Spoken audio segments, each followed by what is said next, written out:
Good morning. நான் உங்கள் maths teacher பேசுகிறேன். All of you welcome to our maths ma'am TNPSC class. இன்றைக்கி நம்ம பார்க்க போகிறது ப்ராஃபிட் லாஸ் டிஸ்கவுண்ட்டு. ரஞ்சித் பாட்டிய வாஷிங் மெஷின் ஃபார் 16,150 rupees, 16,150 ரூபாய்க்கு ஒரு வாஷிங் மிஷின் வாங்குகிறான். And paid 1,350 for it transport. அதை எடுத்துக்கிட்டு வர்றதுக்கு வண்டியுடைய வாடகை 1,350 ரூபா செலவு பண்ணுறான்.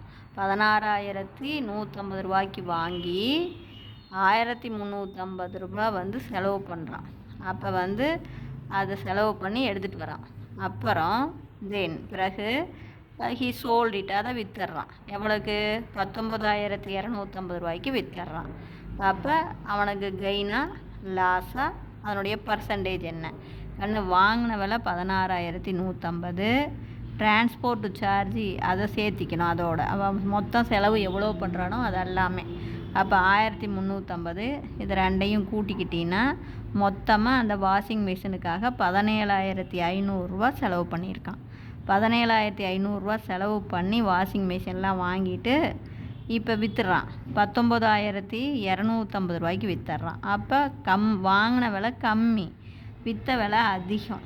அப்போ விற்ற விலை அதிகமாக இருக்கும்போது நம்ம வாங்கினதை விட விற்றது அதிகமாக இருந்தால் நமக்கு ப்ராஃபிட். எவ்வளோ ப்ராஃபிட்? 19,250ல் 17,500 கழிச்சிக்கோ. 17,000, அப்போ 1,750 ரூபா அவனுக்கு கெயின். புரியுதா? அப்போ கெயின் பர்சன்டேஜ் அப்படிங்கும்போது மொத்தமாக அவன் செலவு பண்ணது 17,500க்கு செலவு பண்ணுறான். 17,500க்கு 1,750 ரூபா லாபம். அப்போ 100க்கு இவ்வளவு தான். மொத்தம் அவன் வாங்கின வேலை ப்ளஸ் டிரான்ஸ்போர்ட் சார்ஜை கூட்டினா தான் அவன் மொத்தமாக, இதுதான் டோட்டல் காஸ்ட் ப்ரைஸு. அப்போ செல்லிங் ப்ரைஸ், எஸ்பின்னா விற்கிற விலை. அப்போ விற்கிற விலை அதிகமாக இருக்கிறதுனால நமக்கு கெயின். அப்போ கெயின் பர்சன்டேஜ்னா மொத்தமாக அவன் செலவு பண்ணது 17,500க்கு அவனுக்கு 1,750 ரூபா கிடைக்கிது. அப்போ 100க்கு. அப்போ பார்த்தீங்கன்னா இந்த ரெண்டு ஒரு ஜீரோ அடி, இந்த ஒரு ஜீரோ 175 1 இதை பெருக்கி போட்டிங்கன்னா 10%. புரிஞ்சுதா? இவ்வளோ தான், ஒன்றுமே கிடையாது. இதை டிரான்ஸ்போர்ட் இதை விட்டுறக்கூடாது. அடுத்த கணக்கு பாருங்கள். The selling price of LED TV is equal to LED டிவியோடைய selling price is equal to 5/4 of its cost price. இந்த காஸ்ட் ப்ரைஸை 5/4 பெருக்கும்போது கிடைக்கிறது தான் செல்லிங் ப்ரைஸ்னு கொடுத்துட்டான். அதாவது காஸ்ட் ப்ரைஸ் எக்ஸ்ன்னு எடுத்துக்கோ.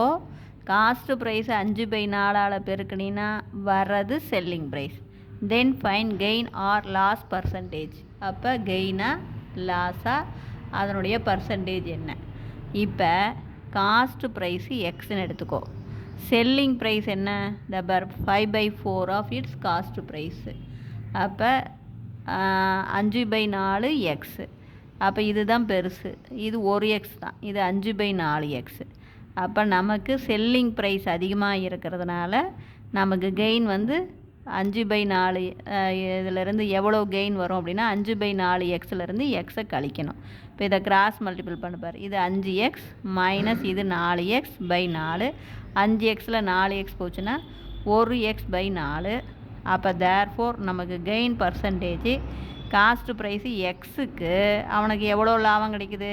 1/4 எக்ஸு கிடைக்குது. எக்ஸு காஸ்ட் ப்ரைஸுக்கு புரியுதா? எக்ஸ் ரூபா செலவு பண்ணுறான், அதுக்கு அவனுக்கு லாபம் 1/4 எக்ஸு.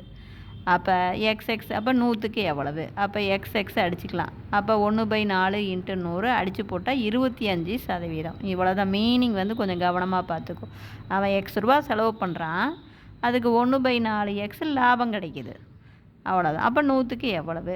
எக்ஸ் அடிச்சுக்கலாம். 4க்கும் 100க்கு அடித்தா 25. அப்போ 25% அவனுக்கு லாபம் கிடைக்குதுன்னு அர்த்தம். இப்போ புரியுதா கண்ணு? அடுத்த கணக்கு பாருங்கள். The cost price of 16 boxes is equal to selling price of 20 boxes. Find gain or loss percentage. இதில் நீ நல்லா கவனமாக பார்க்கணும். பார்த்த உடனே 16 தான் காஸ்ட் ப்ரைஸு, இது 20 செல்லிங் ப்ரைஸு அப்படின்னு நினச்சி கெயின் போட்டுறக்கூடாது. இது நல்லா படிச்சுப்பார். அதாவது 16 பாக்ஸ் நம்ம வாங்குகிறோம், ஒவ்வொரு பாக்ஸும் 10 ரூபாய்க்கு வாங்குகிறோன்னு வச்சுக்கோ. இப்போ அவன் சொல்கிற விற்கும்போது பாரு, அதுக்கு ஈக்குவலாக 20 பாக்ஸை விற்றா தான் காஸ்ட் ப்ரைஸ் கிடைக்குதான். இப்போ நம்ம ஒரு விலை போட்டு வாங்குகிறோம், பாக்ஸாக வந்து இப்போ ஒரு இது வந்து ஃப்ரூட் பாக்ஸ் வாங்குகிறோன்னு வச்சுக்கோ. இப்போ ஃப்ரூட் பாக்ஸு வாங்கிட்டோம், இப்போ நான் விலையை சொல்லலை. ஆனால் அதாவது 20 பாக்ஸை விற்றாதான் அந்த 16 பாக்ஸுடைய வாங்கின விலைக்கு ஈக்குவலாக வரும். அப்படிங்கும்போது பர் பாக்ஸ் வந்து அதிகமாக விற்கணும். 16 அப்படிங்கிறது இங்கே 20 விற்றா தான் நமக்கு காம்பன்சேட் ஆகும். புரிஞ்சுதா நான் சொல்கிறது? அப்போ நமக்கு லாஸ் வந்து 4 பாக்ஸு. நாம் 16 பாக்ஸுக்கு கொடுத்த விலை நம்ம விற்கும்போது 20 பாக்ஸாக கொடுத்தோம்னா தான் அது என்ன ஆயிடுது, ஈக்குவல் ஆகுது அப்படிங்கிறாங்க. இப்போ நான் சொல்கிறது புரிஞ்சுதா கண்ணு?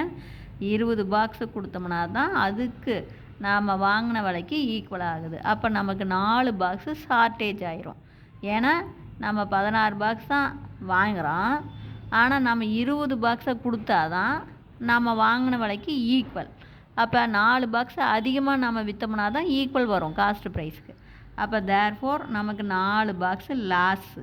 அப்போ லாஸ் வந்து 4 பாக்ஸ். எத்தனைக்கு? 20க்கு 4, 16க்கு 4ன்னு போட்டுறக்கூடாது. புரியுதா? ஏன்னா அவன் பாரு 20 பாக்ஸு விலைக்கு ஈக்குவல் அப்படின்ட்டுருக்குறான். புரியுதா? இங்கே ஈக்குவல் அப்படிங்கும்போது அப்போ விற்கிற விலை வந்து 20 பாக்ஸு. அப்போ 20க்கு 4 பாக்ஸு நமக்கு லாஸ் அப்படின்னா அப்போ 100க்கு அப்படின்னு பார்க்கணும். 20 பாக்ஸ் விற்றும்போது தான் நமக்கு காஸ்ட் ப்ரைஸுக்கு ஈக்குவலாக வருது. ஆக மொத்தம் இதுதான் காஸ்ட் ப்ரைஸ், இதை போட்டுறக்கூடாது. அப்போ தர்ஃபோர் 20 பாக்ஸோடைய விலைக்கு 4 நமக்கு லாஸு. அப்போ 0 0 அடிச்சுக்கோ, 1 2 2 4. அப்போ 20% நமக்கு லாஸு. Loss percentage 20. புரிஞ்சுதா கண்ணு? இதில் எதுவும் குழப்பம் வராமல் பார்த்துக்கோ. சரி, wish you all the best. அடுத்த கணக்கு பாரு. அடுத்த கணக்கு, by selling a bicycle for ₹4275. அதாவது ஒரு பைசைக்கிளை என்ன விலைக்கு விற்கிறான்? 4275 ரூபாய்க்கு விற்கிறான். யார்? ஒரு ஷாப்கீப்பர். அப்போ விற்கும்போது அவருக்கு லாஸ் வந்து 5% அவருக்கு லாஸு. 4275 ரூபாய்க்கு விற்கும்போது 5% லாஸு. அப்படின்னா for how much should he sell? அப்போ அவர் எவ்வளவுக்கு விற்றாருன்னா அவருக்கு ப்ராஃபிட் வந்து 5% கிடைக்கும்.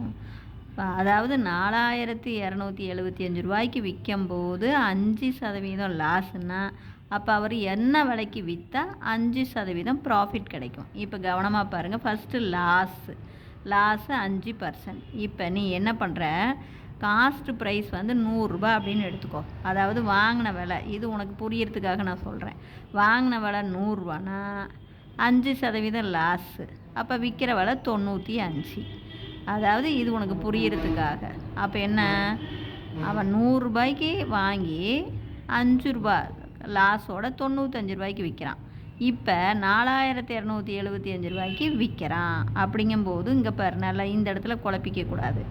அதாவது இது வந்து விற்கிற விலை, செல்லிங் ப்ரைஸ். அப்போ 95 ரூபாய்க்கு, நல்லா பார்த்துக்கோ, 95 ரூபாய்க்கு விற்கும்போது அவன் வாங்கின விலை 100. அப்போ 4275க்கு விற்கும்போது அப்படி பார்க்கணும். இங்கே பாரு, இதுவும் காஸ்ட் ப்ரைஸ், இதுவும் செல்லிங் ப்ரைஸு, இதுவும் செல்லிங் ப்ரைஸு பார்த்துக்கணும். நாம் காஸ்ட் ப்ரைஸ் கண்டுபிடிக்க போகிறோம். அப்படிங்கும்போது நல்ல 95 ரூபா செல்லிங் ப்ரைஸுக்கு 100 ரூபா வாங்கின விலை, 95 ரூபா விற்ற விலைக்கு வாங்கின விலை 100 ரூபானா 4275 ரூபா விற்ற விலைக்கு வாங்கின விலை என்ன? இவ்வளவு தான். இங்கே பாரு, இது வந்து விற்ற விலைன்னா இதுவும் விற்ற விலை, மேலே இது வாங்கின விலை. குழப்பிக்கக்கூடாது. விற்ற விலை 95, வாங்கின விலை 100. அப்போ 4275க்கு எவ்வளவு? இப்போ அடித்து போட்டேன் அப்படின்னா 5ஆல் அடிச்சுக்கலாம். நான் 1 5 5 மீதி 4 9 5 45. இது 5ஆல் அடிச்சுன்னா 8 5 40, மீதி 2 27, 5 25, மீதி 2 5 25. அப்புறம் 19ஆம் வாய்ப்பாடு 4 19, 4 19 பார்த்தீங்கன்னா 76. அப்போ இதில் 76 போச்சுன்னா மீதி 9, 95ல் 5 19. இதை பெருக்கி பார்த்தா 4500. அப்போ தேர்ஃபோர் அவன் வாங்கின விலை 4500.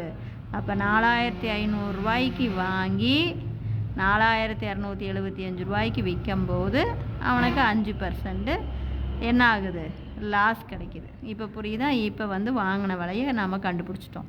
இப்போ அவன் என்ன விலைக்கு விற்றா 5% கெயின் வரும் அப்படிங்கும்போது நமக்கே தெரியும். இதுக்கும் டிஃப்ரெண்ட். நான் இது உனக்கு புரியறதுக்காக போட்டேன்.